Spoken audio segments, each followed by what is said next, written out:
The National Operational Guidance Framework. What is it and how does it work? Operational guidance is what makes us tick effectively, efficiently, safely.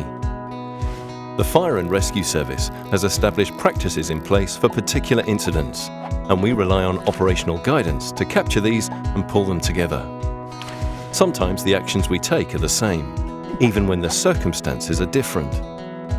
If you're at a small house fire or at the site of a major explosion, you'll be setting up a cordon to keep the public out of harm's way.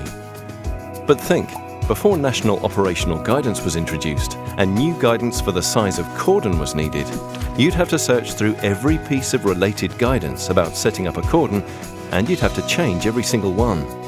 And, because it's been published in writing, you'd have to change every single copy you have of it too. The National Operational Guidance Programme has solved this problem.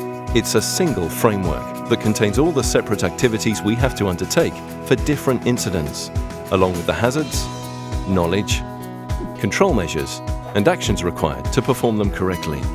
So, when you've identified the hazards that may be present at a particular type of incident you're attending, all the relevant guidance from the framework can be drawn upon together to suit that incident.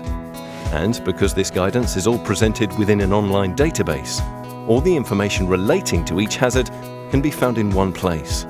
So, if it needs changing, it only needs to be changed once.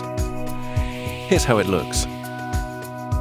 Start from the left, and you'll see all incident guidance that could apply at any incident.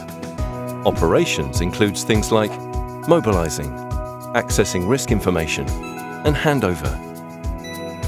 Whatever the incident is, there'll always be a form of incident command. And we'll always need to consider the effects our actions might have on the environment. Context guidance deals with hazards and actions associated with the environment in which crews are working.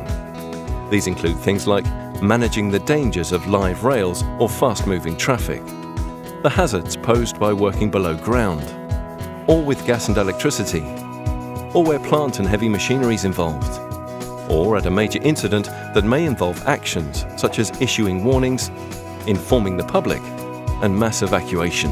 All these bring their own set of challenges that we need to deal with safely. Activity guidance represents the hazards we can encounter in the main areas of fire and rescue service activity: fires and firefighting, performing rescues, dealing with hazardous materials. As we move through the framework, the guidance becomes more specific to the activity type. For example, the hazards associated with fires in buildings are different to those with wildfires. Taking this a step further, there are specific hazards associated with fires in buildings under construction or demolition, or fires in waste sites.